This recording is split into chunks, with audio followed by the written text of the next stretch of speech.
Hello everyone, welcome back to the channel JEE maths और मैं हूं सोमदत्त गोयल। आज हम डिस्कस करने वाले हैं सम स्टैंडर्ड फंक्शंस। कुछ ऐसे स्टैंडर्ड फंक्शंस हैं जो आपको अच्छे से पता होना चाहिए, जो बेसिक फंक्शंस है, बार बार यूज होते हैं। तो आज हम उन्हीं को डिस्कस करेंगे, उनके फंक्शंस की डोमेन, फंक्शंस की रेंज, फंक्शंस कैसे बिहेव करता है और उनका ग्राफ, और कुछ फंक्शंस की प्रॉपर्टीज भी हम डिस्कस करेंगे। ठीक है, तो आज का लेक्चर बहुत ही ज़्यादा इंपॉर्टेंट है फंक्शन के पॉइंट ऑफ व्यू से, क्योंकि इसमें जो बेसिक फंक्शंस हैं हम सारे एक साथ डिस्कस करेंगे और ये कहीं ना कहीं बार बार यूज होने वाले हैं। ठीक है, तो अगर आपने चैनल को सब्सक्राइब नहीं किया है तो जल्दी से चैनल को सब्सक्राइब कर दें और जुड़ जाएं हमारे साथ। और आज बिना टाइम वेस्ट किए चलिए शुरू करते हैं। तो सबसे पहले जो हम फंक्शन आज पढ़ने वाले हैं दैट इज कांस्टेंट फंक्शन। ठीक है, तो पहला फंक्शन हम पढ़ेंगे कांस्टेंट फंक्शन। तो हर फंक्शन के लिए हम उसकी डोमेन, रेंज, उसकी डेफिनेशन और साथ में उसका ग्राफ, ये चार बेसिक चीजें तो डिस्कस करेंगे ही करेंगे। सबसे पहले हम कांस्टेंट फंक्शन ले रहे हैं।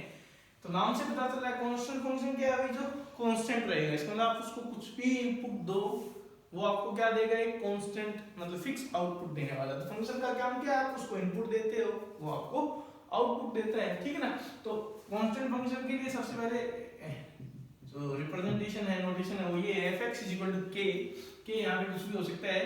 और हम जहां तक बात करेंगे हम सिर्फ रियल फंक्शंस की बात कर रहे हैं। ठीक है ना, हम सिर्फ रियल फंक्शंस की बात कर रहे हैं। तो यहाँ पे k क्या है, अभी k is some real number. ठीक है ना, k कोई रियल नंबर है, फिक्स रियल नंबर है यहाँ पे। ठीक है, तो fx k ऐसे होता है यहाँ पे कांस्टेंट फंक्शन। तो यहाँ पे अगर देखी जाए तो what is the domain of this function. Domain का मतलब है क्या क्या इनपुट ले सकता है। तो आप कुछ भी इनपुट रख दो, x की वैल्यू कुछ भी रख दो, आपको आउटपुट गारंटीड है। तो डोमेन क्या होती है इसकी, ऑल रियल नंबर। रेंज क्या होता है भाई, रेंज का मतलब है कलेक्शन ऑफ आउटपुट्स। तो सिर्फ एक ही आउटपुट आ रही है, तो रेंज क्या आएगा, सिंगलटन के।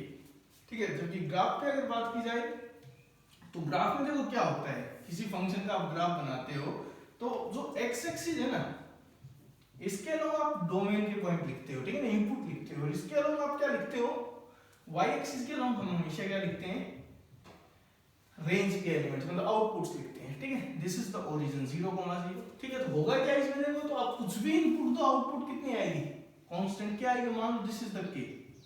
ठीक है, k पॉजिटिव नेगेटिव कुछ भी हो सकता है। तो पॉजिटिव होगा तो ऊपर होगा, नेगेटिव है तो नीचे होगा। तो दिस इज सपोज करो k। तो आप कुछ भी इनपुट दो, जैसे 0 इनपुट दी तो आउटपुट आई k। तो आउटपुट पॉइंट क्या हो गया आपका, x0 y k। तो 0, k।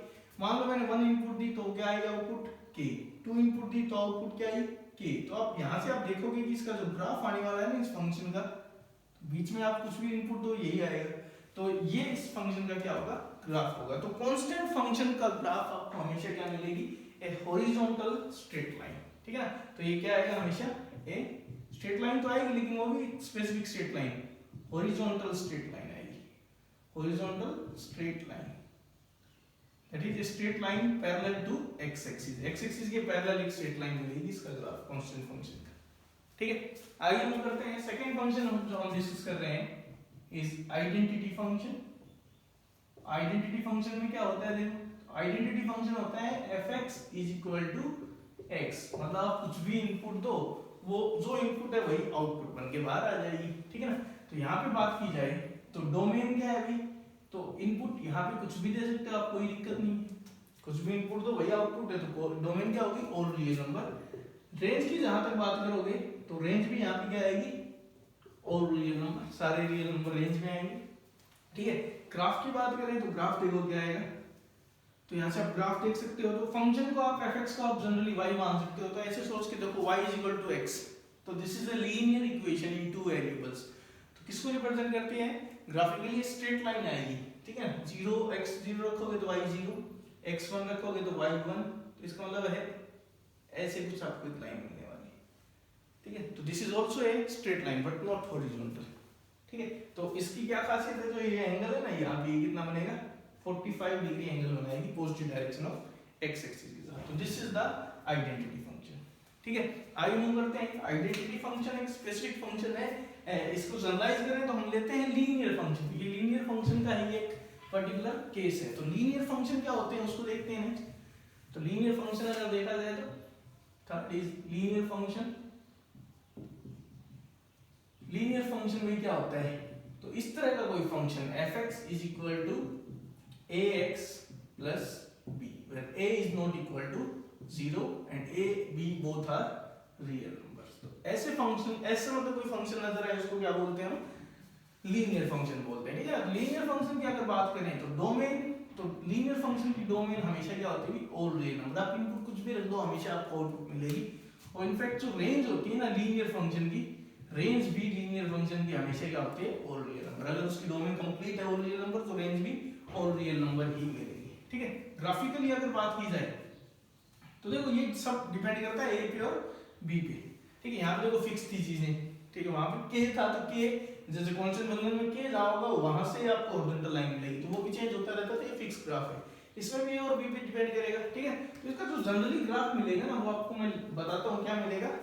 स्ट्रेट लाइन मिलेगी आपको which is neither horizontal nor vertical, ना तो ऐसे मिलेगी और ना ऐसे मिलेगी। बाकी कैसी भी लाइन हो सकती है, ऐसा भी हो सकता है ग्राफ, ऐसा भी हो सकता है, कुछ भी ग्राफ मिल सकता है। तो इसका ग्राफ क्या मिलेगा, ए नॉन हॉरिजॉन्टल, क्योंकि हॉरिजॉन्टल लाइन कांस्टेंट फंक्शन को रिप्रेजेंट करती है तो ए को 0 हो जाएगा उस टाइम पे।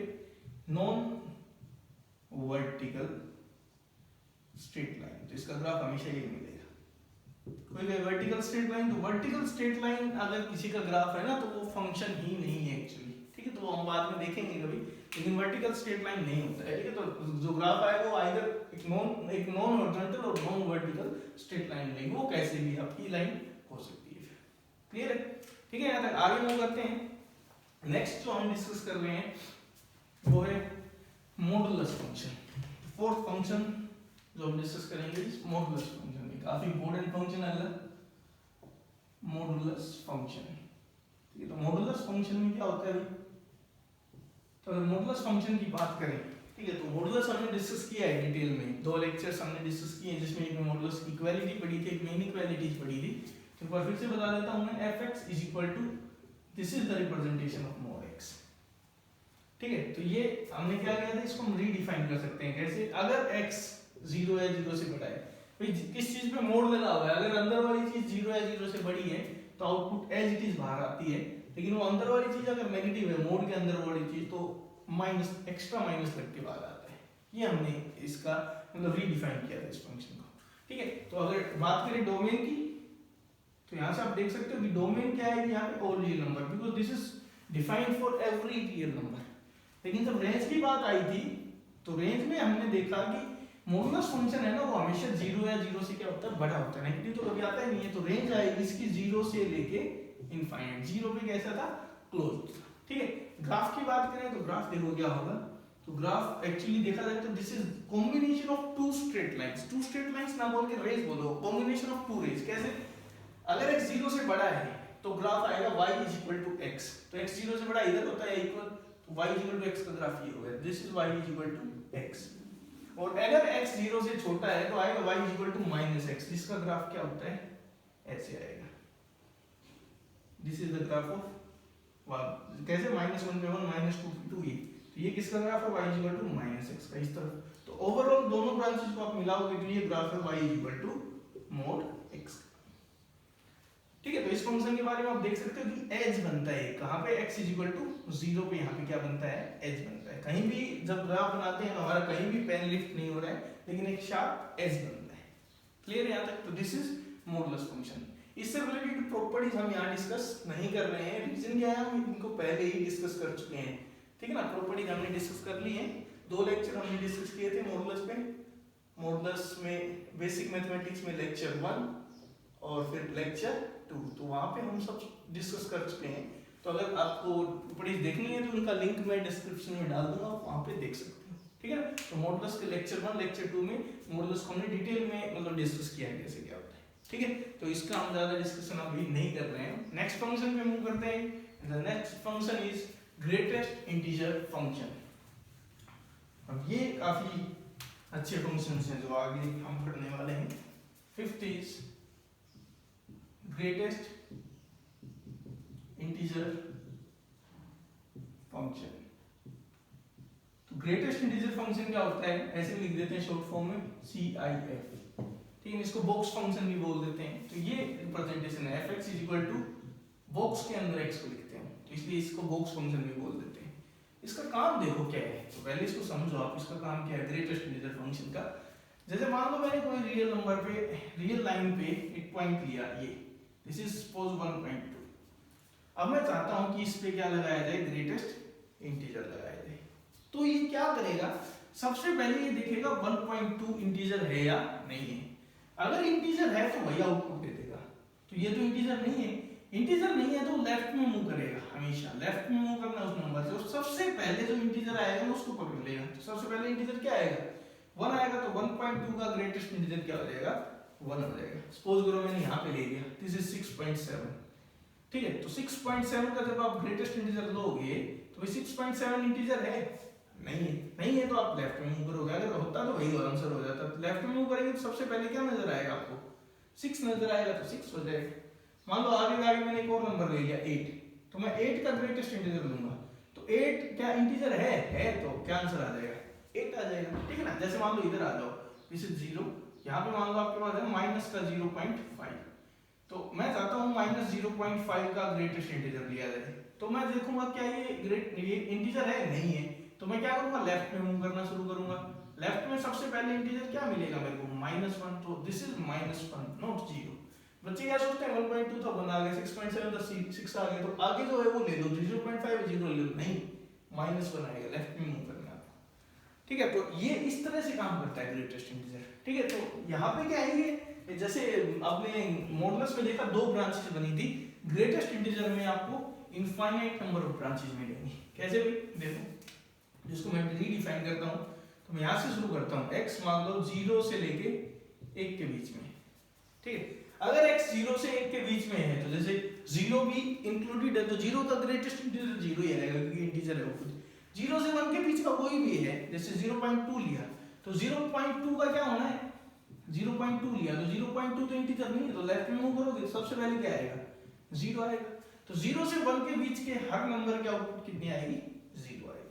आगे मूव करते हैं, x 1 से लेके 2 के बीच में देखोगे, 1 का ग्रेटेस्ट इंटीजर भी 1 होता है। 1 से 2 के बीच में कोई भी आप नंबर ले लो, जैसे मान लो ये ले लिया मैंने 1.3, तो ये इंटीजर नहीं है, तो लेफ्ट में मूव करेगा, सबसे पहले इंटीजर इसको क्या मिलेगा, 1, तो इनका क्या आएगा, 1 आएगा। ऐसे ही x अगर 2 से लेके 3 के बीच में है तो 2 आएगा, एंड सो ऑन, आगे ऐसे चला जाएगा। पीछे की तरफ जाए तो x अगर -1 से लेके 0 के बीच में है तो -1 आएगा। ऐसे ही x अगर -2 से लेके -1 के बीच में है तो -2 आएगा, एंड सो ऑन, ठीक है। तो ऐसे ही एक लेंथ के इंटरवल के ऊपर एक ब्रांच बनेगी, और ऐसे इनफाइनाइट नंबर ऑफ ब्रांचेस इसके लिए बनने वाले हैं, ठीक है। तो ये होता है आपका ग्रेटेस्ट इंटीजर फंक्शन, ऐसे काम करते हैं।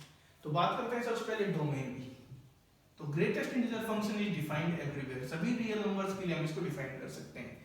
रेंज आप देख सकते हो कि भी आउटपुट कैसी आ रही है, तो कुछ भी इनपुट दो, आउटपुट इंटीजर्स आ रहे हैं, और सारे इंटीजर आएंगे, देखो आप। तो रेंज क्या आएगी, सेट ऑफ ऑल इंटीजर्स, ठीक है। तो हम बात करें ग्राफ की, जिसका ग्राफ भी काफी इंटरेस्टिंग है। तो एक बार ग्राफ को देखते हैं कि ग्रेटेस्ट इंटीजर फंक्शन का ग्राफ क्या आएगा, ठीक है ना। तो ग्रेटेस्ट इंटीजर फंक्शन का अगर आप ग्राफ बनाने जाओगे तो ग्राफ देखो क्या मिलने वाला है। तो हमने उसको डिफाइन तो कर ही रखा है, रीडिफाइन, तो उससे हम ग्राफ लिख सकते हैं। तो 0 1 2 3, इधर मान लो -1 -2 -3, ठीक है। 0 से 1 के बीच में देखो, अगर x 0 से 1 के बीच में, भाई 0 पे वैल्यू 0, ठीक है। 1 पे वैल्यू 1, 2 पे वैल्यू 2, 3 पे वैल्यू 3, 3 का ग्रेटेस्ट इंटीजर 3 होगा ना। -1 पे -1, -2 पे -2 हो जाएगी, -3 पे -3, ये तो सही है। अब 0 से 1 के बीच में 0 ही है, तो 0 से 1 के बीच में आउटपुट 0 ही रहेगी, देखो ना, 0 ही रहेगी यहाँ तक। जैसे 1 पे जाओगे तो 1 पे यहाँ ओपन हो जाएगा, क्यों भाई, क्योंकि 1 पे आउटपुट 0 नहीं है, 1 पे आउटपुट कितनी है, 1 है, तो यहाँ से शुरू होगा। और 1 से 2 के बीच में कितनी आउटपुट 1 ही रहेगी। जैसे 2 पे पहुंचोगे फिर से जंप लगेगा, यहाँ पहुंच जाएगा। 2 से 3 के बीच में आउटपुट कितनी रहेगी, 2 ही रहेगी।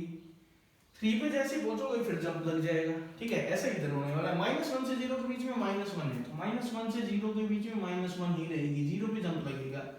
-2 से -1 के बीच में -2 रहेगी, तो ये -2 हो गया। -3 से -2 के बीच में -3 रहेगी, ये -3 हो गया। तो आप इस तरह से देख सकते हो, ये इस फंक्शन का ग्राफ है। तो स्टेप्स बनते जा रहे हैं, ठीक है। इसको स्टेप अप फंक्शन भी बोल देते हैं, स्टेप फंक्शन भी बोल देते हैं या स्टेप अप भी बोल सकते हैं, ऊपर की तरफ स्टेप जा रहे हैं, ठीक है। तो this is the graph of greatest integer function. अब एक चीज देखो, आपका ये ग्राफ है, इसमें आपको अगर बनाओगे तो आपको पेन उठाना पड़ेगा बार बार, यहाँ फिर एकदम से पेन उठ के यहाँ आ गया, यहाँ आ गया, तो यहाँ पे मतलब आपका ग्राफ वो कॉन्टिन्यूस नहीं है क्योंकि आपने पेन बार बार उठाया है। तो this is a discontinuous function. और कहाँ कहाँ डिसकंटिन्यूअस, अभी कहाँ कहाँ पेन उठाए, तो सारे इंटीग्रल पॉइंट्स पे। तो इसके बारे में आप ये भी कह सकते हो डिसकंटिन्यूटी क्या होती है वो हम सब बाद में +2 में देखेंगे, लेकिन मैं बेसिक ग्राफिकली बता रहा हूँ कि ग्राफ आपका ब्रेक हो गया तो कंटिन्यूटी नहीं है, अभी तो डिसकंटिन्यूटी हो गई। तो डिसकंटिन्यूअस एट ऑल इंटीजर्स। तो लूज डेफिनेशन मैंने दी है थोड़ा सा जस्ट आइडिया देने के लिए, ठीक है। ऑल इंटीग्रल पॉइंट्स पे क्या है, डिसकंटिन्यूअस, ठीक है। तो ये है आपका ग्रेटेस्ट इंटीजर फंक्शन, ठीक है। इसके साथ साथ हम इसकी कुछ प्रॉपर्टीज भी डिस्कस कर लेते हैं, ठीक है। मॉडुलस की प्रॉपर्टीज हमने ऑलरेडी कर ली थी। ग्रेटेस्ट इंटीजर में क्या होता है, greatest integer of x is equal to x कब होता है, जब x कैसा हो, integer. Greatest integer of x तभी आएगा जब इंटीजर हो, ठीक है ना। दूसरा क्या है कि ग्रेटेस्ट इंटीजर ऑफ x है ना, वो x या x से छोटा होता है, क्योंकि या तो वही आएगा या उसके लेफ्ट में जाओगे, और किससे बड़ा मिलेगा, हमेशा x -1 से बड़ा मिलेगा आपको, हमेशा x -1 के इक्वल भी नहीं होगा, हमेशा उससे क्या मिलता है, बड़ा ही मिलेगा, ठीक है। Greatest integer of x is always lies in between x -1 and x के इक्वल हो सकता है वो, ठीक है। थर्ड प्रॉपर्टी पे आते हैं। थर्ड प्रॉपर्टी क्या है कि greatest integer of -x is equal to, ये दो केसेस आते हैं इसमें। पहला minus of greatest integer of x होता है जब x इंटीजर, जैसे -5 का ग्रेटेस्ट इंटीजर क्या होगा, माइनस बाहर और 5 का ग्रेटेस्ट इंटीजर। लेकिन अगर most of the time x integer होता नहीं है ना, तो उस टाइम पे ये मत लगा देना, गलत हो जाएगा। तो यहाँ पे क्या आएगा, greatest integer of x minus greatest integer of x और -1, एक एडिशनल क्या होगा, 1 को आपको माइनस करना पड़ेगा। तो ये कब है, जब x इंटीजर ना हो। तो ग्रेटेस्ट इंटीजर ऑफ -x क्या होता है, minus greatest integer of x when x is integer, minus greatest integer of x minus में 1 when x is not an integer. Example लेके देख सकते हो आप कोई भी, जैसे मान लो -4.5 है, तो इसका ग्रेटेस्ट इंटीजर कितना आएगा, -5 आएगा। हम इससे सोचें तो माइनस ग्रेटेस्ट इंटीजर ऑफ 4 -5 और माइनस में 1, तो ये कितना आएगा, माइनस बाहर ये 4 आना है और -1 तो कितना आ गया, -5, दोनों इक्वल। तो एडिशनल माइनस आपको करना पड़ेगा यहाँ पे, ठीक है। क्लियर है यहाँ तक। उसके बाद देखो आगे एक दो प्रॉपर्टीज और है इसकी। नेक्स्ट आता है fourth, greatest integer of x। Suppose करो अगर मैं कहूँ n के इक्वल है, तो आप क्या कहोगे, n मान लो कोई इंटीजर है, यहाँ पे n कोई इंटीजर है, तो greatest integer of x n तब होगा जब x कहाँ बिलोंग करे, n से लेके n+1। भाई जैसे मैं कहूँ ग्रेटेस्ट इंटीजर किसी नंबर का 5 है, तो इसका मतलब क्या होगा, 5 किसका हो सकता है, 5 का हो सकता है, n का भी तो 5 ही होगा, कहाँ तक, 6 तक। 6 को नहीं ले सकता क्योंकि 6 का ग्रेटेस्ट इंटीजर कितना होता है, तो इसलिए ग्रेटेस्ट इंटीजर मान लो किसी का 5 आया हुआ है, तो ये फोर्स करेगा x को कितना होने के लिए, 5 से लेके 6 के बीच में होने के लिए, ठीक है ना। तो ये इक्वालिटी के लिए होता है कि ग्रेटेस्ट इंटीजर अगर n के इक्वल है तो इसका मतलब x कहाँ है, n से लेके n+1 के बीच में, ठीक है। इनइक्वालिटी को भी ले सकते हो आप, जैसे मैं कहूँ ग्रेटेस्ट इंटीजर ऑफ x अगर n से बड़ा है, तो इसको सोचो, तो देखो ऐसे के लिए रट्टा मत मारना, जैसे इसमें रट्टा मारने की जरूरत नहीं, आप सोचो कैसे सोचते हैं। जैसे मैं कहूँ 2 से बड़ा है, ग्रेटेस्ट इंटीजर ऑफ x अगर 2 से बड़ा है, तो आपको करना क्या है, नंबर लाइन पे आओ और 2 को मार्क कर लो, ये 2 है भी।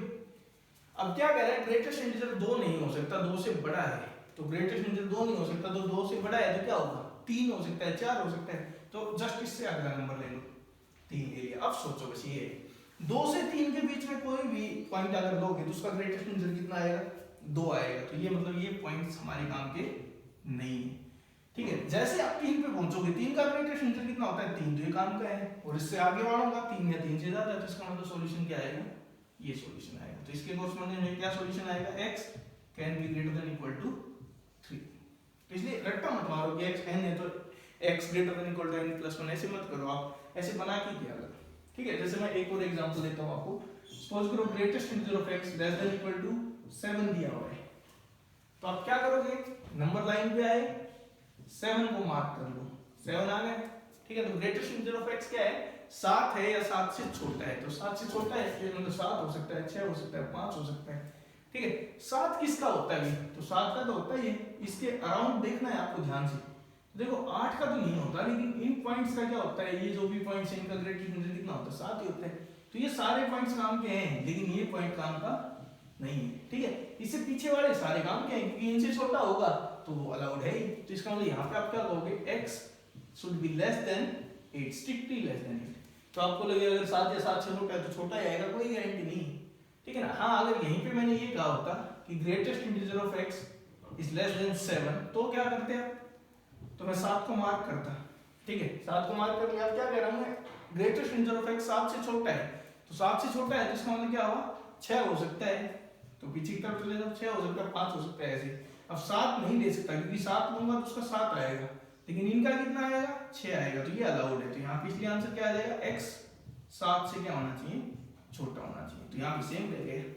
तो इसलिए आपको उस नंबर को मार्क करना है, उसके सराउंडिंग में आपको देखना है कि किस पॉइंट को लेना चाहिए, किसको छोड़ना चाहिए। तो ऐसे करोगे तो गलती होने के चांसेस बहुत ही कम है, ठीक है। तो फॉर्मूला नहीं बना रहे हम, इसीलिए सिर्फ इस तरह से हमने इसको सोचा है, ठीक है।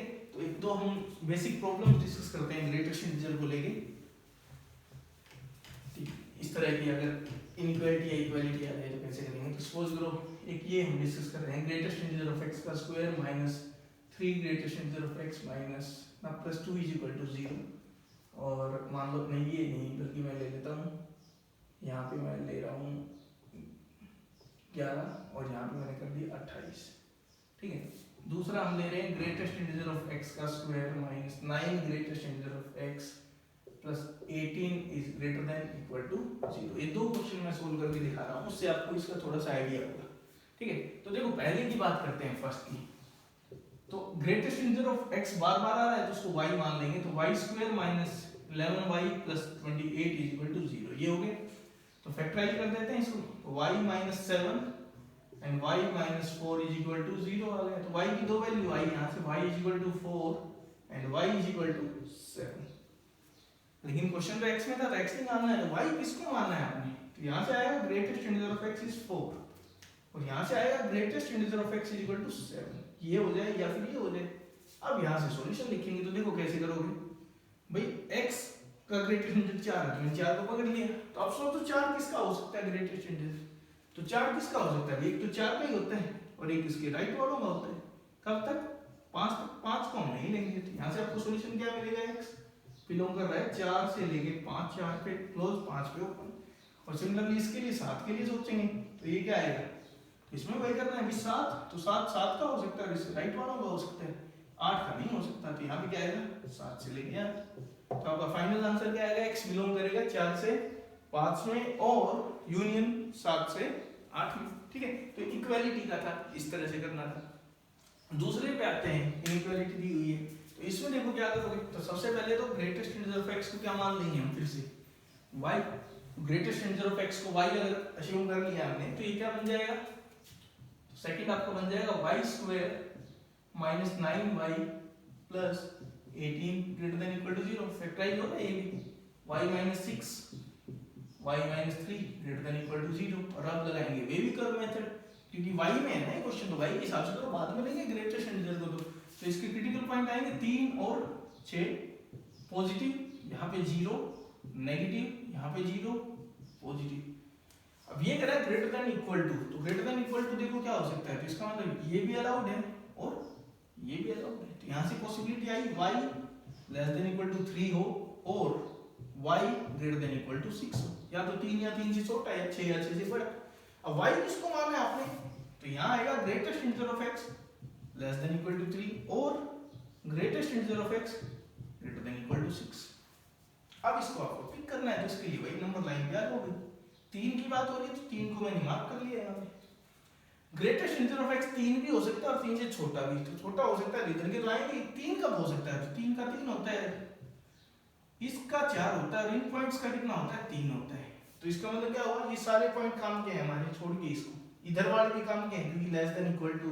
तो इसका मतलब क्या हुआ, x होगा वो less than, strictly less than 4 आएगा, 4 से छोटा। जबकि इधर देखें तो, और यहाँ पे हम किसको मार्क कर लेंगे, 6 को मार्क कर लेंगे, दिस इज 6। तो ग्रेटेस्ट इंटीजर है वो 6 या 6 से ज्यादा है, इसका मतलब 6 हो सकता है, ठीक है ना। तो 6 किसका होता है, 6 का ही होता है और इसके राइट वालों का कितना होता है, 6, तो ज्यादा तो हो ही सकता है। क्वेश्चन है ये, तो ये नहीं ले सकता, क्यों भाई, इन सब का जो होता है ग्रेटर देन 0 कितना होता है, 5 होता है। तो यहाँ से क्या आएगा आंसर आपका x greater than equal to 6। 6 भी लेना है क्योंकि 6 का 6 ही होता है। तो फाइनल आंसर जो आपका आएगा इस क्वेश्चन के लिए वो क्या आएगा, x किससे छोटा है, 4 से, तो 4 यहाँ ले लिया, तो x 4 से छोटा है और 6 या 6 से बड़ा है, तो यहाँ पे 6 आएगा, 6 या 6 से बड़ा है। This is the final solution. ठीक है, तो इनइक्वालिटीज अगर या इक्वालिटीज आती है ग्रेटेस्ट इंटीजर को इन्वॉल्व करते हुए, तो आपको y मान के अलग से सोल्व कर लो, फिर y को ग्रेटेस्ट इंटीजर में लेके आओ, फिर सिंपली उसको सिंपलीफाई कर लो। क्लियर है? ठीक है ना। तो ये था आपका ग्रेटेस्ट इंटीजर। हाँ, एक चीज और थोड़ा ध्यान रखना ग्रेटेस्ट इंटीजर में, कि मान लो x प्लस i ऐसे लिखा हुआ है, i मान लो कोई क्या है यहाँ पे इंटीजर है, तो greatest integer of x plus i को आप क्या लिख सकते हो, ग्रेटेस्ट इंटीजर ऑफ x अलग और i अलग। लेकिन ये नहीं होता है, कभी आप इसका फायदा उठा के ऐसे भी कर दो, x प्लस y अगर लिखा हुआ है तो अगर कोई ये लिख रहा है तो दिस इज रॉन्ग, ऐसा नहीं होता है। ये सिर्फ तब होता है जब एक इंटीजर हो, इंटीजर हो तो स्प्लिट हो जाता है इंटीजर वाला पार्ट, ठीक है ना। लेकिन इंटीजर नहीं है तो फिर आप स्प्लिट नहीं कर सकते, ये गलत होगा अगर कोई ऐसे करके आता है तो। ठीक है भाई, क्लियर है। तो ये था आपका ग्रेटेस्ट इंटीजर फंक्शन। आगे मूव करते हैं, and the next is fractional part function. ठीक है, ग्रेटेस्ट इंटीजर के बाद अगला हम जो पढ़ रहे हैं वो है फ्रैक्शनल पार्ट फंक्शन। तो कहीं ना कहीं ये ग्रेटेस्ट इंटीजर से ही रिलेटेड है फ्रैक्शनल पार्ट फंक्शन भी आपका। तो देखो क्या होता है इसमें, तो next is sixth function fractional part function. ठीक है, तो इसको देखो रिप्रेजेंटेशन क्या है इसके लिए, तो इसको हम ऐसे लिखते हैं fx is equal to middle brackets के कर्ली ब्रैकेट्स के बीच में लिखते हैं। ठीक है, तो होता क्या है, x में से उसका ग्रेटेस्ट इंटीजर हटा दो, जैसे 1.5 है तो 1.5 में से 1.5 का ग्रेटेस्ट इंटीजर पार्ट क्या है 1, वो हटा दो, क्या बचेगा 0.5, वो उसका क्या होगा फ्रैक्शनल पार्ट होगा। तो this is fractional part function. ठीक है, तो किसी भी इंटीजर में से अगर मैं ना किसी भी नंबर में से उसका फ्रैक्शनल पार्ट अगर इंटीग्रल पार्ट मैंने हटाया तो जो आंसर है ना वो हमेशा 0 से 1 के बीच में ही आएगा। ठीक है ना, 1 नहीं आएगा कभी भी, 0 आ सकता है। कैसे, जैसे मान लो कोई नंबर है -1.9, ठीक है, और मैंने इसमें से इसका ग्रेटेस्ट इंटीजर क्या कर दिया, माइनस कर दिया -1.9 का, तो देखो क्या होगा -1.9 माइनस का इसका ग्रेटेस्ट इंटीजर कितना आएगा भाई, -1.9 का -2 होता है, लेफ्ट की तरफ आओगे तो -1.9 + 2 तो कितना आ गया 0.1। तो नंबर नेगेटिव था लेकिन फिर भी इसका ग्रेटेस्ट इंटीजर कैसा है, पॉजिटिव। तो ग्रेटेस्ट इंटीजर हमेशा पॉजिटिव वैल्यू ही लेगा। तो अगर बात करें डोमेन रेंज की तो देखो क्या होती है, तो डोमेन अगर बात की जाए greatest integer fractional part function की, तो डोमेन आएगी ऑल रियल नंबर, सभी के लिए डिफाइंड होगा।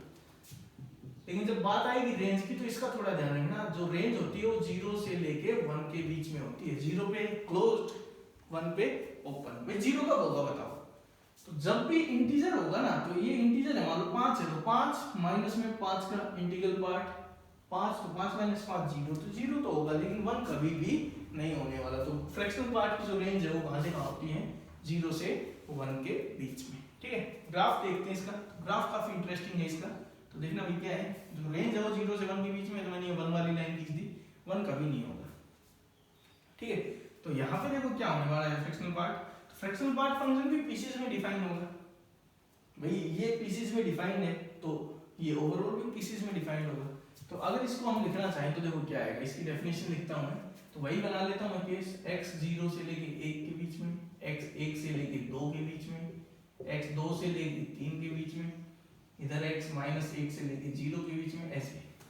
तो x अगर 0 से 1 के बीच में है तो उसका ग्रेटेस्ट इंटीजर कितना होता है, 0 होता है। तो ये क्या बचेगा, सिंपली x, क्योंकि x -0, तो x अगर 1 से 2 के बीच में है तो x माइनस में ग्रेटेस्ट इंटीजर 1 होगा, यहाँ पे x -2 होगा, यहाँ पे x -1 होगा, तो क्या हो जाएगा x + 1 हो जाएगा। ठीक है ना, अब इन ब्रांचेस के लिए खींचते हैं ग्राफ। तो 0 से 1 में क्या है, y = x, this is a straight line, लेकिन लाइन सेगमेंट खींचेगा क्योंकि 0 से 1 में खींचना है। तो 0 पे क्या होगा भाई 0, ठीक है, ये मान लो 1 है, और जब आप 1 की तरफ जाओगे तो y = x का ग्राफ जो होता है ना, वही ले लो आप, y = x का ग्राफ ऐसे होता है, 1 पे 1 की तरफ जाएगा, लेकिन 1 पे जैसे पहुंचोगे तो 1 की वैल्यू कितनी हो जाएगी, 0 हो जाएगी दोबारा से। अब 1 से 2 के बीच में क्या होगा देखो, तो 1 से 2 के बीच में अगर बात करें तो ग्राफ x माइनस 1, तो x माइनस 1 की बात की जाए तो ये इसके पैरेलल ही जाएगा, ये जो पहले वाला है ना इसके पैरेलल जाएगी लाइन। यहाँ पे फिर से 2 पे आपको लगेगा कि 0 1 की तरफ जा रहा है, लेकिन 2 पे जैसे ही पहुंचेगा तो वैल्यू कितनी हो जाएगी 0।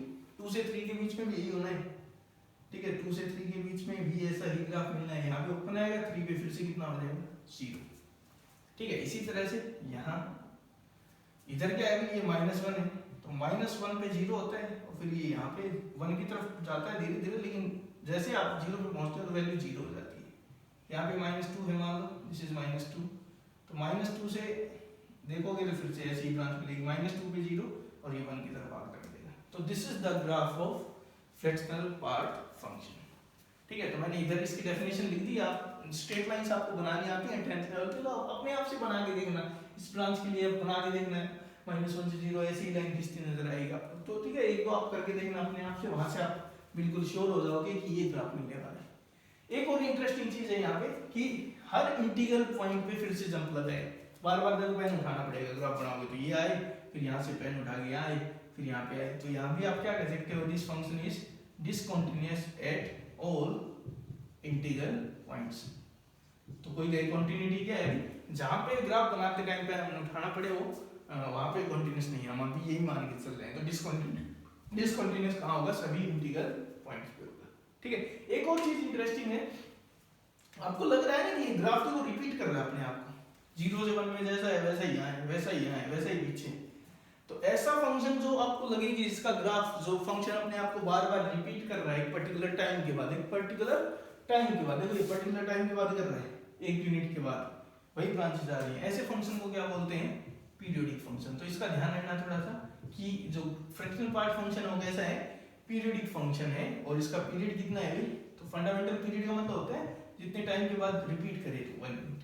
जैसे ग्रेटेस्ट इंटीजर है वो पीरियडिक नहीं था, क्यों, क्योंकि उसमें देखो ये आया पहले, फिर ये आया, फिर ये आया, फिर रिपीट कहाँ कर रहा है, तो बढ़ता जा रहा है, ठीक है, ये रिपीट कर रहा है, वही वैल्यूज यहाँ आएंगी 0 से 1 के बीच में, फिर 0 से 1, फिर 0 से 1 के बीच में, फिर 0 से 1 के बीच में, ऐसे फंक्शन को बोलते हैं पीरियोडिक फंक्शन। तो फ्रैक्शनल पार्ट फंक्शन एक्चुअली क्या होता है, पीरियोडिक फंक्शन भी होता है, ठीक है। तो इसके मैं दो प्रॉपर्टीज हैं बेसिक, वो बता देता हूँ एक बार जल्दी से। प्रॉपर्टीज क्या है इसकी, पहली क्या है, fractional part of x is equal to 0 कब, if and only if x क्या हो, इंटीजर हो। अगर इंटीजर है तब उसका फ्रैक्शनल पार्ट कितना होता है, 0 होता है, ठीक है। दूसरा फ्रैक्शनल पार्ट ऑफ -x अगर आप देखोगे तो दो केसेस हैं, minus of fractional part of x आएगा कब, जब x कैसा हो, इंटीजर। देखो x अगर इंटीजर है तो ये भी इंटीजर है, तो इसका 0 और ये 0 के साथ माइनस लगा सकते हो। लेकिन x अगर इंटीजर नहीं है तो ध्यान रखना आंसर आएगा 1 minus fractional part of x।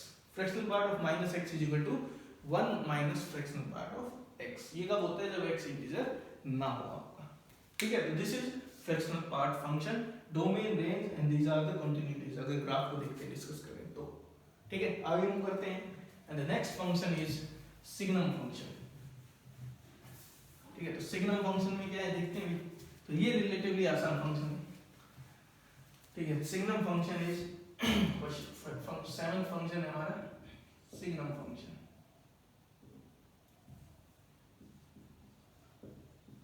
Signum function क्या होता है इसमें, तो ऐसे लिखते हैं fx is equal to, notation इसके लिए क्या है, sgn लिखते हैं, sgn ऑफ x।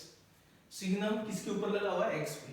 तो सिग्नम क्या करता है, ये सिग्नम का काम है, इसको देखता है x कैसा है, पॉजिटिव है, नेगेटिव है, 0 है। तो ये 3 ब्रांचेस में काम करता है। कैसे, अगर x 0 से बड़ा है, सिग्नम को अगर इनपुट जो मिली है वो 0 से बड़ी है, तो सिग्नम आपको आउटपुट दे देगा +1। अगर सिग्नम को जो इनपुट मिली है वो 0 है तो ये आपको आउटपुट देगा 0, और अगर सिग्नम को जो इनपुट मिली है वो 0 से छोटी है तो आपको आउटपुट देगा -1, ठीक है। अगर मान लो सिग्नम -1 पे लगा है तो -1, सिग्नम -2 पे लगा है -1, सिग्नम -0.5 पे लगा है -1। अगर इनपुट नेगेटिव है तो -1, इनपुट अगर पॉजिटिव है तो +1, और इनपुट 0 है तो 0। तो सिग्नम 0 कब होता है, जब अंदर वाली चीज 0 हो जाए। तो इसकी बात करें तो भाई डोमेन क्या है, तो डोमेन देखो ना आप, ये सब कहीं डिफाइंड है, तो domain is all real number, okay. Range, तो अगर रेंज की बात करें तो रेंज क्या है भाई, तो रेंज सिर्फ 3 पॉइंट है, इसमें -1 वैल्यू ले रहा है, 0 ले रहा है, +1 वैल्यू ले रहा है, ठीक है। ग्राफ की बात करें तो ग्राफ बड़े आराम से लिख सकते हैं इसको, भाई अगर x 0 है तो 0, x अगर 0 से छोटा है इसका मतलब इधर तो वैल्यू -1 आ रही है, तो ये -1 वाली लाइन है ऐसे, -1 कांस्टेंट चलेगा ना ऐसे, लेकिन यहाँ पे ओपन है क्योंकि -0 पे वैल्यू -1 नहीं है, कितनी है 0 है। जैसे 0 के राइट में जाओगे तो वैल्यू कितनी आ रही है +1 आ रही है, तो दिस इज +1। तो ये आपका क्या है सिग्नम फंक्शन होता है, ठीक है। तो सिग्नम सीधा सीधा किस पे डिपेंड करता है कि उसको इनपुट क्या मिली है। तो यहाँ पे देखो तो एक पॉइंट पे ये क्या है डिसकंटीन्यूअस है क्योंकि 0 पे जंप लगा हुआ है, तो क्या कहोगे डिसकंटीन्यूअस एट x = 0, ठीक है। तो ये इसका ग्राफ हो गया। तो जैसे मैं एक दो एग्जांपल करवाता हूँ इसमें कुछ चीजें करके। मान लो मैंने सिग्नम लगाया x² - 6x पे और मैं कहूँ इसका ग्राफ बना के दिखाऊं, तो सिग्नम क्या देखता है, सिग्नम देखता है कि उसकी इनपुट क्या है, यानी पे इनपुट x² - 6x। तो जब इनपुट पॉजिटिव तो सिग्नम +1, जब इनपुट नेगेटिव सिग्नम -1, जब इनपुट 0 सिग्नम 0। तो देखो इसका ग्राफ बनाना है तो हम क्या करेंगे, हमें सिर्फ इसका क्या देखना है साइन देखना है अंदर वाली चीज का। तो किसका साइन देखना है x² - 6x, तो इसको मैं लिख दूंगा x × x - 6। अब ऐसे पॉलिनोमियल का साइन हमें देखना आता है ऐसे फंक्शन का वेव कर्व से। तो क्रिटिकल पॉइंट 0 और क्रिटिकल पॉइंट 6 प्लस देन यहाँ पे 0 माइनस यहाँ पे 0 प्लस। तो ये जो x × x - 6 है वो यहाँ पे पॉजिटिव होगा, यहाँ पे इस इंटरवल में नेगेटिव, यहाँ पे कैसा होगा पॉजिटिव, और इन पॉइंट्स पे क्या होगा 0। तो अगर मैं कहूँ सिग्नम से इसका ग्राफ बनाऊं तो x² - 6x 0 से छोटे के लिए कैसा है पॉजिटिव है, तो आउटपुट कितनी आएगी +1 आएगी, यहाँ पे +1 आएगी। जैसे ही आप 0 पे पहुंचोगे तो +1 नहीं रहेगी क्योंकि 0 पे कितना हो जाएगा 0 हो जाएगा, और 0 होते सिग्नम कितना हो जाता है 0 हो जाता है, ठीक है। 0 से 6 के बीच में x² - 6x कैसा है नेगेटिव है, नेगेटिव है तो सिग्नम क्या करेगा इसको -1 पे भेज देगा पकड़ के, तो -1 आएगा। जैसे ही 6 पे पहुंचोगे फिर से वैल्यू कितनी हो जाएगी 0, और 6 से आगे फिर से पॉजिटिव है तो फिर क्या दे देगा आपको +1 दे देगा। तो ये किसका ग्राफ है सिग्नम ऑफ x² - 6x, ठीक है। तो सिग्नम आप किसी सिग्नम के अंदर आप कुछ भी डाल सकते हो, आपको सिर्फ ये देखना है कि वो कहाँ पॉजिटिव है और कहाँ नेगेटिव है और कहाँ 0 है, ठीक है। तो सिर्फ इससे ग्राफ बन जाएगा। जैसे मैं कहूँ सिग्नम ऑफ x², इसका ग्राफ खींचो तो इसमें क्या आएगा भाई, तो सिग्नम ऑफ x² की अगर बात करें तो x² हमेशा क्या होता है 0 या 0 से बड़ा, तो नेगेटिव तो नहीं होता, ठीक है। लेकिन 0 पॉइंट है ना जो x = 0, यहाँ पे x² कितना होता है 0 होता है, अदरवाइज x² क्या होता है 0 से बड़ा। तो x² के बारे में कह सकता हूँ 0 से बड़ा कब, जब x 0 के इक्वल नहीं है, और 0 कब होता है जब x 0 है। तो इसका मतलब क्या होगा 0 के इक्वल नहीं होगा तो x² 0 से बड़ा, और ये 0 से बड़ा तो सिग्नम क्या करेगा पॉजिटिव +1 पे भेजेगा, ये +1 पे भेजेगा इन सबको। 0 पे जैसे पहुंचोगे तो दिक्कत आएगी क्योंकि 0 पे 0 है, सिग्नम 0 कहाँ भेजता है 0 पे, तो 0 पे वैल्यू 0 हो जाएगी, और फिर यहाँ पे फिर से आगे भी यही शुरू हो जाएगा। तो यहाँ पे एक होल बन गया इस फंक्शन के ग्राफ में, ठीक है ना, बन गया ना। और वैसे तो आपको लग रहा है कांस्टेंट फंक्शन, लेकिन कांस्टेंट नहीं है।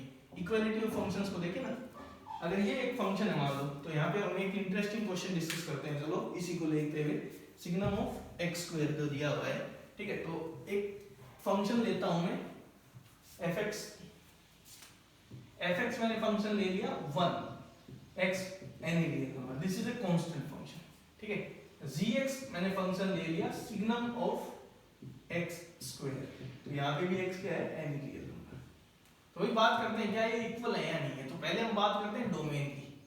तो f की डोमेन और g की डोमेन दोनों ही क्या है ऑल रियल नंबर है, ठीक है। अब देखो fx का मतलब क्या है, fx हमेशा 1 रहेगा, हमेशा 1 रहेगा हर पॉइंट पे।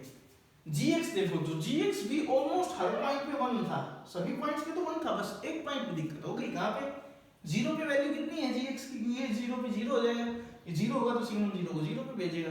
तो हम क्या कहेंगे since f of 0 = 1, g of 0 = 0, तो एक पॉइंट पे वैल्यू सेम नहीं है, तो हम क्या कहेंगे कि fx is not equal to gx। अगर इक्वालिटी की बात की जाए क्या fx gx इक्वल फंक्शन है, तो हर पॉइंट पे लगभग सेम है, एक पॉइंट पे दिक्कत हो रही है, उसी की वजह से हम क्या कहेंगे कि ये दोनों फंक्शन इक्वल नहीं है। Signum of x² and fx = 1। आया समझ में, क्लियर है। हाँ, अगर मैं यही ऐसे कर दूं, अब बताना जरा x² + 1 कर दूं, x can be any real number. अब देखो आप x² + 1 हमेशा क्या होता है पॉजिटिव होता है हर रियल नंबर के लिए। अगर ये हमेशा पॉजिटिव रहेगा सिग्नम क्या देगा आपको, +1 देगा हमेशा। तो इसका मतलब ये आउटपुट हमेशा क्या आएगी, +1। तो इस कंटेक्स्ट में बात करें तो ये दोनों फंक्शन कैसे हैं, दीज आर इक्वल फंक्शंस। तो इसलिए ध्यान रखना सिग्नम के अंदर आप कुछ भी डाल दो, बस आपको ये देखना है कि अंदर जो चीज डली है वो कब पॉजिटिव है, कब नेगेटिव है और कब वो 0। ठीक है भाई। तो this is signum of a function, signum function, signum of x। आगे मूव करते हैं। नेक्स्ट जो फंक्शन हम डिस्कस कर रहे हैं वो है रेसिप्रोकल फंक्शन। ठीक है, तो फ्रीक्वेंटली यूज होते हैं इसलिए हम इनको डिस्कस कर ही लेते हैं पहले। Next is reciprocal function. Reciprocal function में क्या होता है, तो अभी मैं लिखता हूं डेफिनेशन। तो रेसिप्रोकल फंक्शन क्या है, fx is equal to 1/x, इसको बोलते हैं रेसिप्रोकल फंक्शन। तो यहाँ पे अगर बात करें डोमेन की तो ऑब्वियस सी बात है कहाँ डिफाइन नहीं होगा, कल भी हमने डिस्कस किया था कि नीचे 0 नहीं बनना चाहिए। तो सारे रियल नंबर्स पे कोई दिक्कत नहीं, बस 0 पे दिक्कत है, तो r-0। ठीक है, तो इसका मैं पहले ग्राफ खींचता हूँ फिर रेंज देखते हैं। तो fx is equal to 1/x जो फंक्शन है रेसिप्रोकल फंक्शन, इसमें देखो अगर x पॉजिटिव है तो 1/x भी पॉजिटिव, तो x पॉजिटिव तो y पॉजिटिव, इसका मतलब फर्स्ट क्वाड्रेंट में रहेगा। x नेगेटिव तो y भी नेगेटिव आएगा, इसका मतलब थर्ड क्वाड्रेंट में रहेगा। तो ग्राफ या तो फर्स्ट में या थर्ड में, इसका ग्राफ ऐसे कुछ आता है भाई।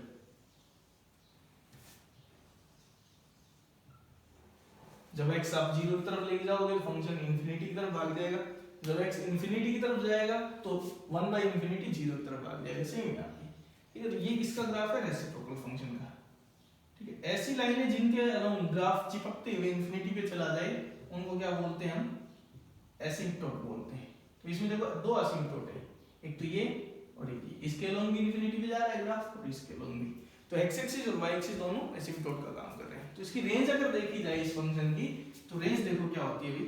तो इस फंक्शन की अगर रेंज आपसे पूछी जाए तो r-0। रेंज का मतलब क्या क्या आउटपुट ले सकता है, तो देखो -∞ से लेके सारी आउटपुट लेता आ रहा है, तो यहाँ तक आया 0 पे रुकेगा क्योंकि 0 की तरफ जा रहा है, लेकिन 0 कभी नहीं होगा ना, ये ब्रांच कभी 0 होगी, फिर 0 से ऊपर फिर इंफिनिटी चला जाएगा। तो सारे रियल नंबर कवर कर दिए छोड़ के इसको 0 को। तो this is the reciprocal function. ठीक है, fx is equal to 1/x। ठीक है, आगे देखते हैं नेक्स्ट फंक्शन जो हम डिस्कस कर रहे हैं वो क्या है। रेसिप्रोकल फंक्शन के बाद fx is equal to x²। Quadratic function का एक पर्टिकुलर केस ले रहे हैं, fx is equal to x²। तो इसकी डोमेन क्या है, तो डोमेन क्या है इसकी, ऑल रियल नंबर। ठीक है, तो ग्राफ अगर देखा जाए तो क्या होता है, x² हमेशा क्या होता है, 0 है 0 से बड़ा। तो रेंज की अगर बात करें तो रेंज क्या आएगी, 0 से लेके इंफिनिटी, जैसे कि मॉडुलस फंक्शन में होती थी। ठीक है, इसका ग्राफ थोड़ा सा अलग है, लेकिन मतलब मॉडुलस में तो क्या बना था, दो लाइन का कॉम्बिनेशन था, इसमें राउंड सा कर्व आएगा, पैराबोला आएगा, अपवर्ड पैराबोला आएगा। तो this is the graph of fx is equal to x²। ठीक है, लास्ट हम फंक्शन डिस्कस कर रहे हैं वो हम कह रहे हैं पॉलिनोमियल फंक्शन। ठीक है, पॉलिनोमियल फंक्शन में क्या होता है, तो पॉलिनोमियल फंक्शन कैसा होगा कि fx इज इक्वल टू इस तरह का कोई function a0 plus a1x plus a2x² plus and so on an x की पावर n, इस तरह का कोई फंक्शन, उसको क्या बोलते हैं, पॉलिनोमियल। यहाँ पे मैं मान के चल रहा हूँ कि a0 a1 and so on an ये सब रियल नंबर है भाई। ठीक है, और इंपॉर्टेंट चीज है an is not equal to 0। अगर मैं कहूँ an 0 नहीं है तो इस पॉलिनोमियल फंक्शन की डिग्री कितनी है, n डिग्री मानी जाएगी। ठीक है ना, तो ये होता है पॉलिनोमियल फंक्शन। तो इसके लिए देखो क्या होता है, अगर आपसे कोई डोमेन पूछे पॉलिनोमियल फंक्शन की, तो हर पॉलिनोमियल फंक्शन की डोमेन क्या होती है, ऑल रियल नंबर, सभी रियल नंबर्स पे डिफरेंट है। लेकिन रेंज के बारे में आप सीधा कमेंट नहीं कर सकते। तो रेंज के बारे में हम दो केसेस डिस्कस कर रहे हैं। पहला, n इज ओड। अगर आपको कोई पॉलिनोमियल फंक्शन मिले जिसकी डिग्री ओड है, जैसे लीनियर फंक्शन था डिग्री 1, क्यूबिक फंक्शन 3 डिग्री, ऐसे 5 ऐसे 7, तो n अगर ओड है, अगर किसी पॉलिनोमियल फंक्शन की डिग्री ओड है तो उस केस में रेंज कितनी आएगी, ऑल रियल नंबर, वो सारे रियल नंबर कवर करेगा। ठीक है ना, अगर किसी पॉलिनोमियल फंक्शन की डिग्री ओड है तो ध्यान रखना उसकी रेंज हमेशा ऑल रियल नंबर होती है, प्रोवाइडेड उसको कंप्लीट डोमेन दी गई हो। ठीक है ना, लेकिन अगर n कैसा है, इवन है, तो रेंज क्या आएगी, ऑल रियल नंबर नहीं आएगी, और क्या आएगी हमें नहीं पता, निकालना पड़ेगा। ठीक है ना, तो यहाँ पे डायरेक्ट आप कमेंट नहीं कर सकते कि रेंज क्या आएगी।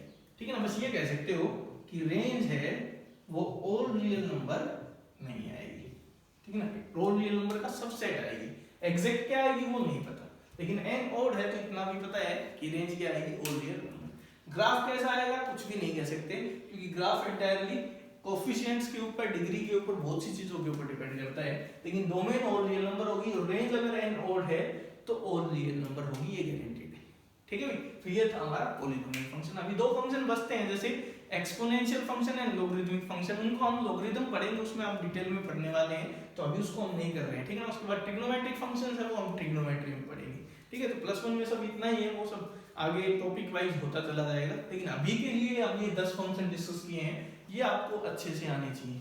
तो करना क्या है, आपको कोई असाइनमेंट नहीं दी जाएगी इनसे रिलेटेड, सिर्फ आपको क्या करना है, इन फंक्शंस का डोमेन, रेंज, इनका ग्राफ अच्छे से बैठ के एक बार प्रैक्टिस कर लेना है 10 के 10 फंक्शंस का, ताकि आगे इनसे रिलेटेड कुछ चीजें पूछी जाए तो आपको कहीं भी कोई दिक्कत ना हो, ठीक है ना भाई।